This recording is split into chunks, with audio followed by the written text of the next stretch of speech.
So Eternal MMA 81 just wrapped up. Really good card. Like generally a very fun card. Where do I even start? I guess I'll start on the main card. So the first fight was on the main card was Victor Lyle versus Corey Lynch. This was an amazing fight. This was actually generally a really good fight. Like honestly, not even just like gassing it up just to gas it up. Probably one of the fights of the year.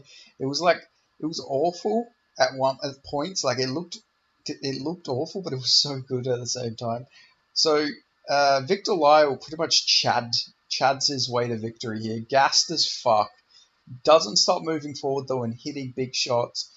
He threw so much fucking output. He threw over 214 strikes. He's a massive welterweight who did the weight cut on real short notice. He took this fight on like 2 weeks notice or something like that. So he wasn't prepared at all, but he came in here and gave a really good performance. Honestly, looked like a Kmart version of Paulo Costa, to be honest. Victor Lyle, famous for that infamous video where he beats up this cockhead. These two like drunk guys who were trying to like fuck with him and his girlfriend, and yeah, he just fucking rocks this guy's shit like twice. But like this fight was generally really good. Corey Lynch showed a really good chin in this fight, showed real good durability, but in the third round, Victor Lyle got him with his signature head kick, and yeah, gets the head kick knockout. But a really back and forth entertaining fight. Generally a really fun fight. Don't know how Corey Lynch took so much damage before that head kick. Like, he generally fucking showed a really good chin in that fight. Very durable. Which is crazy because he got KO'd in 24 seconds, so it just shows how good Lachlan Stitt is. Even though he lost his last fight, Lachlan Stitt's still a very good fighter to keep your eyes on in the future. But yeah, very fun fight here.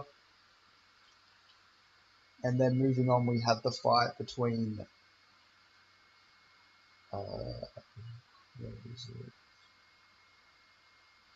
Mizui Matsuma and Daniel Mitchell. Very fun back and forth fight. Literally just a scrap. A lot of good grappling exchanges, a lot of good sprawls, a lot of good transitions on the ground, going for rear nakeds, going for arm bars, going for all sorts of submissions, but very scrappy on the feet as well. There were moments where it was really looking like the bantamweight version of Don Fry versus that big Japanese guy in Pride. Literally, like they were just grabbing each other and swinging elbows back and forth in the clinch. It was a very fun fight, like very fun. But Daniel Mitchell gets a submission with like 30 seconds to go. So yeah, he showed a lot of toughness, a lot of grit in there. Very good performance, and he gets his first win. The only guy he lost to, Cooper Royale or Cooper Smith, whatever one he goes by. Generally a very good fighter, just got signed to one, so not a bad fighter at all to lose to. So yeah, this guy could be pretty promising. But yeah, very good performance there. Then we had the fight between Taser Malone, I believe, Taser Malone and Mason Nobetsu. This fight really surprised me. I'm not gonna lie. This fight definitely didn't go how I thought it would. Like, if we're being honest, I really was just completely counting out Taser Malone. I thought he was really getting overhyped. But he chads his way to victory. He literally chads his fucking way to victory.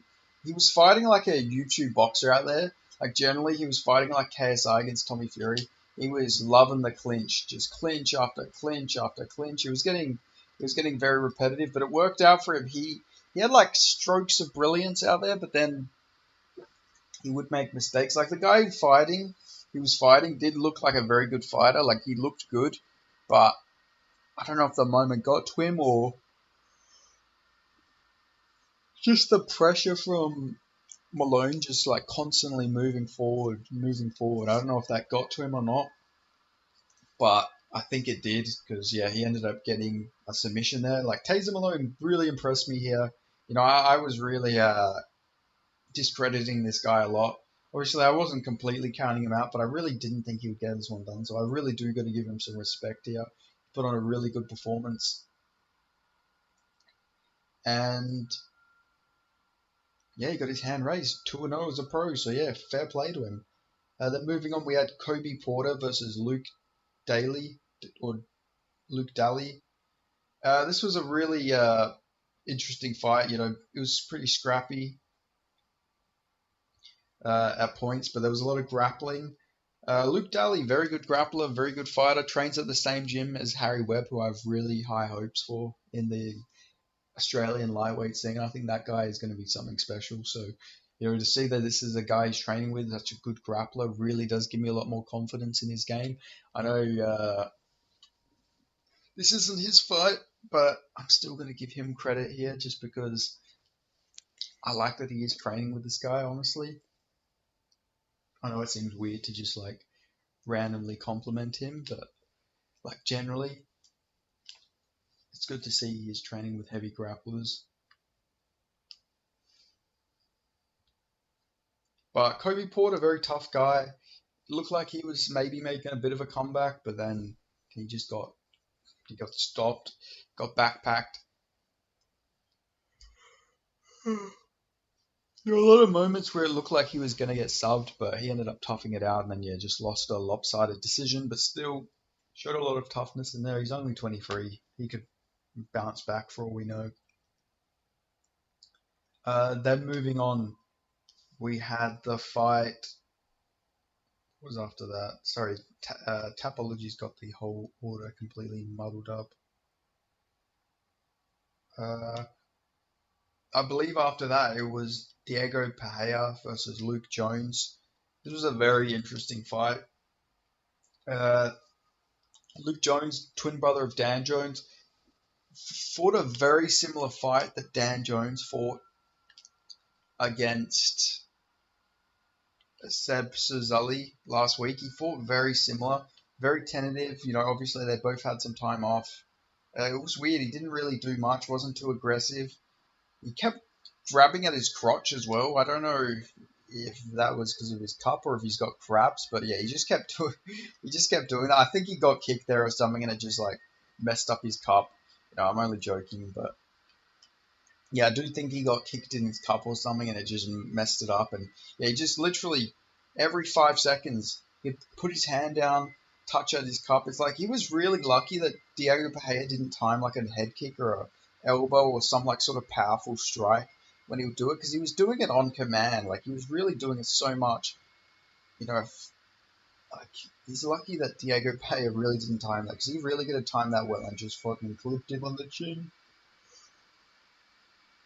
But in the third round, he was awake again.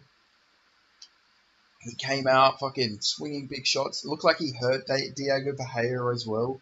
He really came out really aggressive. I wish he would have fought like that in the earlier 2 rounds. I feel like he could have really won that fight if he had that same game plan, but it ended up being to his detriment, and he did end up going too aggressive.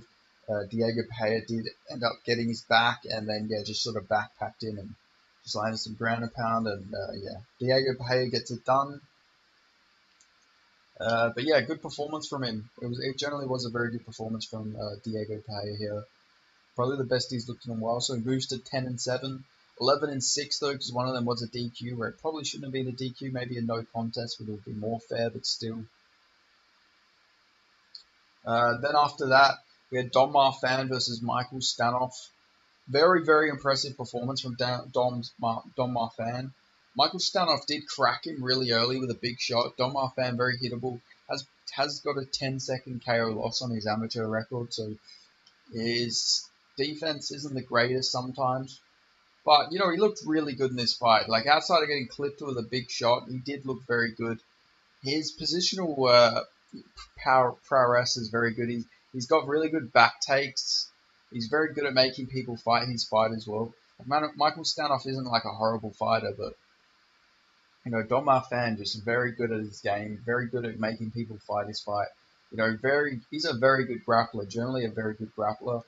And I hate to like take away from his victory, but it just makes you wonder how good Krillin Saukid is, because Krillin Saukid literally dominated this guy on the ground, dominated his jiu-jitsu, dominated him with wrestling, broke him cardio-wise. Like, I don't know, very impressive that seeing, because this guy is actually generally very good. Dom Marfan's probably like a top 4 lightweight in the country, I'd say. Top 5 maybe.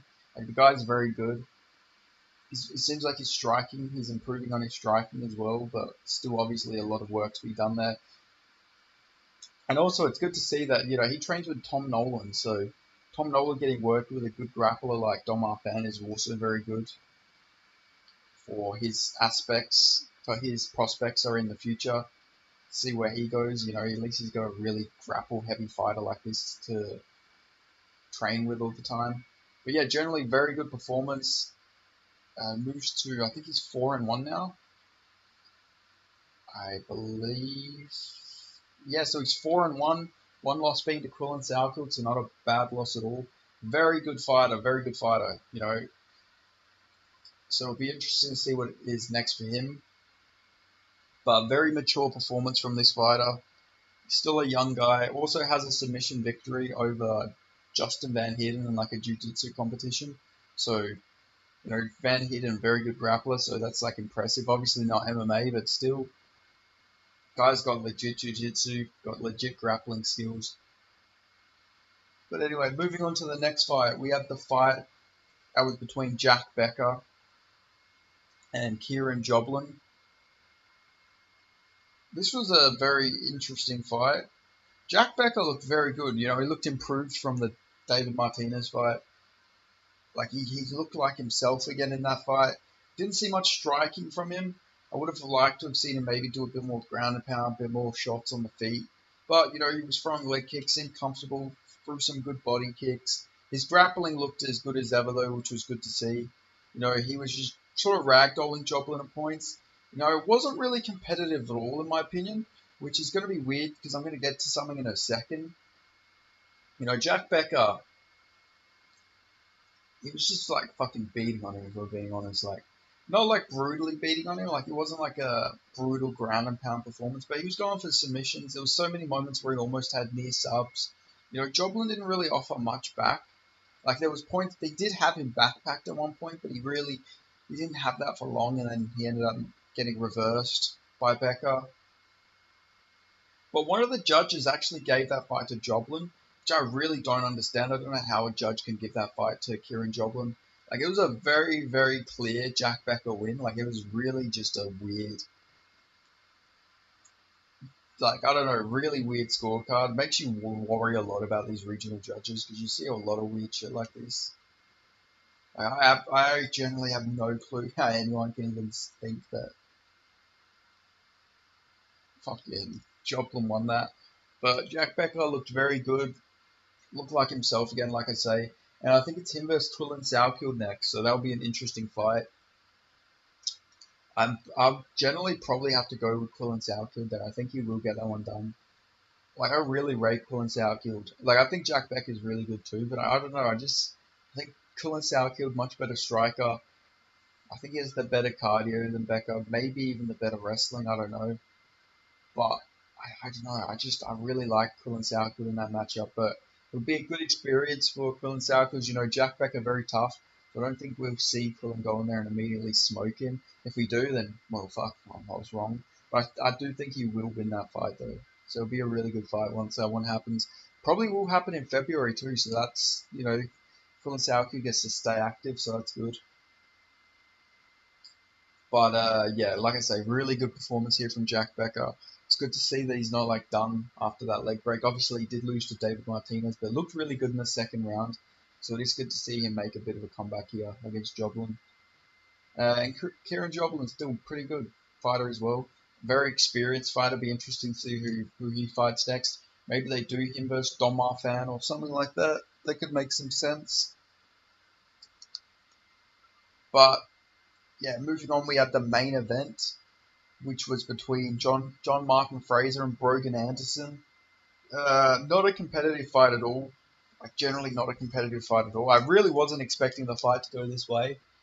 But John Martin Fraser just fucking put it on Brogan Anderson here. Really just fucking put a beating on him. It was crazy. Like, I don't know, maybe the moment got to Brogan Anderson or something. Also, I didn't hear it myself, but I got told that Brogan Anderson's like walkout music got like interrupted by like a WCW fucking promo. Apparently, it wasn't even music; it's just a straight WCW fucking promo. So maybe a non WCW promo. Brogan Anderson goes in there and gets that one done, but yeah, I don't know. He had a WCW promo playing in the background when he walked out. Apparently, I need to go back and check it out because I don't actually know what it was. But apparently, he like said fire the DJ, but yeah, maybe that threw him off. Who knows? But yeah, he just got fucking teed off on, just getting unloaded on in the corner, and yeah, got dropped. And yeah, that was all she wrote. Really quick, dominant performance from John Martin Fraser. They're talking about doing the Matt Myers trilogy. You know, the guy tore his ACL, so I don't imagine. I don't know how long they're going to sit him out for. I wouldn't mind seeing like Cam Rouston versus him in the meantime, or somebody else. You know, do we really need to see a trilogy right now? Let Matt Myers like fully recover and everything. You know, let's get John Martin Fraser some more fights or something in between. But who knows? Who knows what he wants to do? But this was a really good card. There's also a really good fight on the prelims that was between Ran Deng and Leon Gray. I mean, when I say great fight, more of like a good performance. It was a really weird fight as well. Randang, 23 years old, for debutant 42-year-old Leon Gray. Very weird for a 42-year-old to make his amateur debut against a 23-year-old. You would have thought they would matched him up with someone a bit more closer to his age. But Rangdang knocks him out cold, brutally. Leon Gray looked good for his age, though, and for his debut. Guy's in really good shape, but yeah, just a weird fight in general to make. 19-year age difference between them. But yeah, Rangdang got that one done. But this card was generally really good. If you do go back, I would recommend watching Eternal MMA 81. Like, generally a really good card. Really good fights on there. That Victor Lyle versus Corey Lynch fight, like I say, really good. So I would recommend to go rewatch that one because that one's generally a really good fight. But that's all I've got to say about these fights. So make sure you go back and watch them because you won't regret it. Generally, some really good fights on there. So yeah, do me a favor. Go watch Eternal MMA 81 on Fight Pass. You will not regret it. But that's all I've got to say. So I'll see you guys in the next video. Thank you for watching.